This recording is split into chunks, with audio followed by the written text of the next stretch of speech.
welcome to the channel. If you're new, go ahead and scroll through the videos. If you see that you like the channel, the content, go ahead and hit that subscribe. You can follow me on Instagram at Run It Up Racing.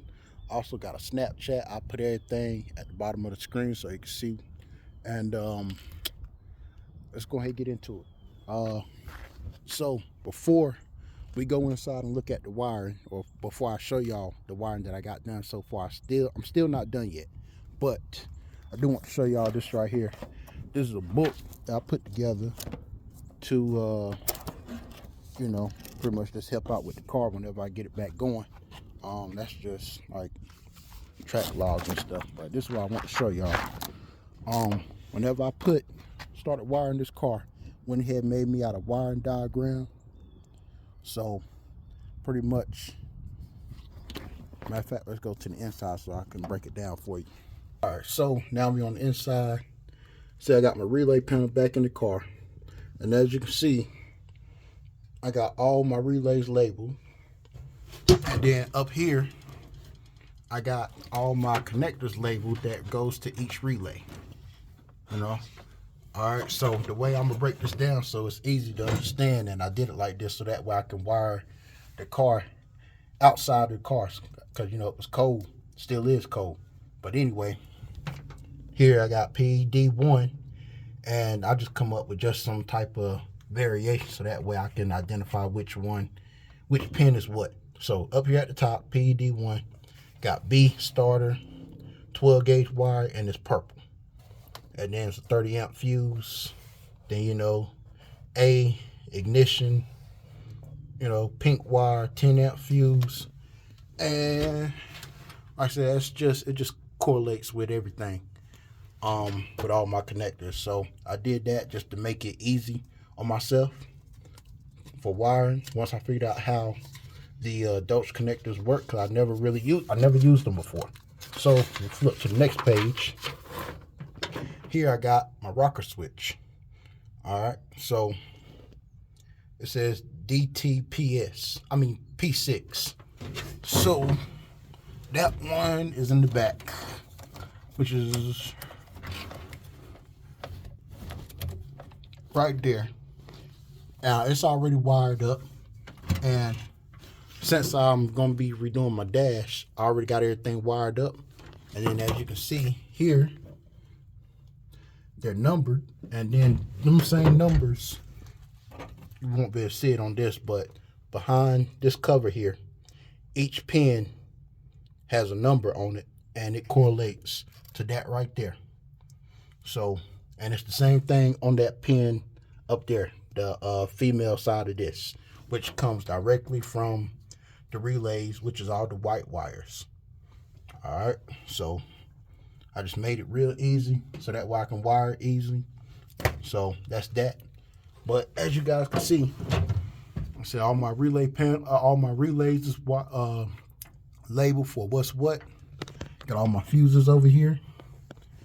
And I did go with the NOS Mini 2-stage nitrous controller, because it's the best bang for my buck for what you get with this. I mean, you can not only control the nitrous when it comes on and off, but it also has a built-in window switch, has a stage duration, so you can pretty much set it so like for 8 seconds you want the nitrous to stay on for 8 seconds, or be able to be active for 8 seconds. So after that 8 seconds, it's gonna cut off regardless. Then you also have you can control it by time.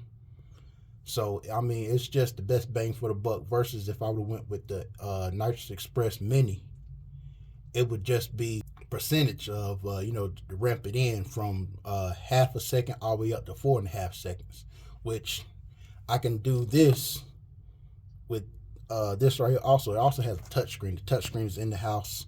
Touchscreen connects to this one right here. And then this one right here is for your bottle pressure sensor. So, like, this is the best bang for your buck.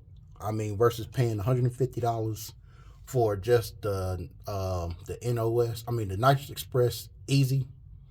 That's $150. Then you got to turn around by a window switch, and you still don't have everything that you would have with this right here, because you can save tunes, download tunes from NOS. I mean, this is just best bang for your buck. All right, and I don't know if y'all can see this blue wire here. This one right here that I'm pointing to with the yellow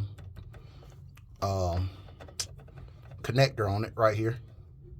That is your stage 1. And this red one here is the stage 2.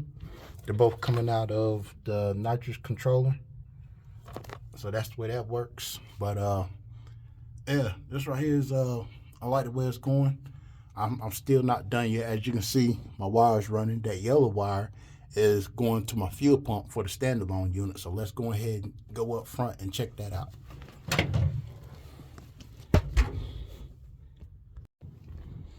All right, so here we are.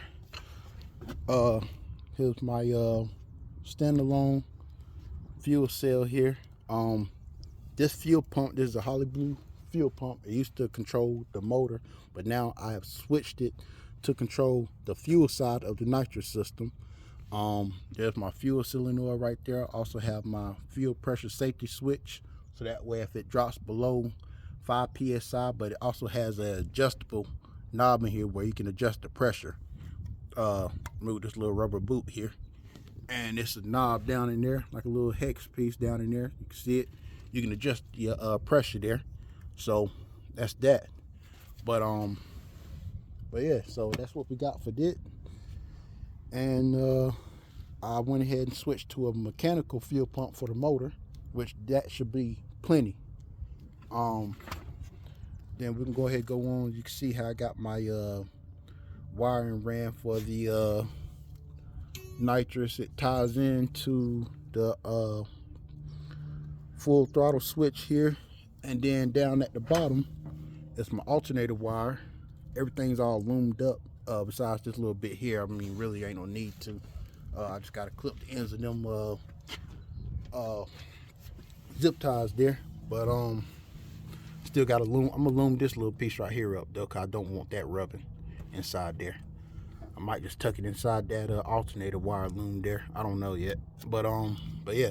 So this wire right here runs the alternator wire, and this one here's the power wire. It's gonna jump back here to this knob here, and then this other one here runs back to your cutoff switch if you have a cutoff switch, and if you don't have a cutoff switch, it just runs straight back to your battery. But yeah, then we got my coil blaster, 2 wires running from the 2 wires, orange and black wire running from the this plane is loud, running from the MSD box. But yeah, so this is pretty much where I'm at as of right now. I'm still chugging away at it, but probably next time you guys see it, it might be completed, because filming the process kind of slows it down just a little bit, and then, you know, I got to catch the weather just right since we're not in my shop. But we should be heading back up there pretty soon. Yeah, so so like, comment, subscribe, stay tuned. If this helps you out, that bonder and everything that I made, like I said, I'm gonna go ahead and give y'all a close-up of that. For those who probably never seen it,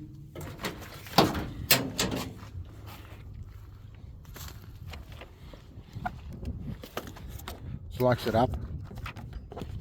we're gonna start at the very beginning. So this is a bonder that I put together, pretty much like a maintenance log and tracker and everything for my car.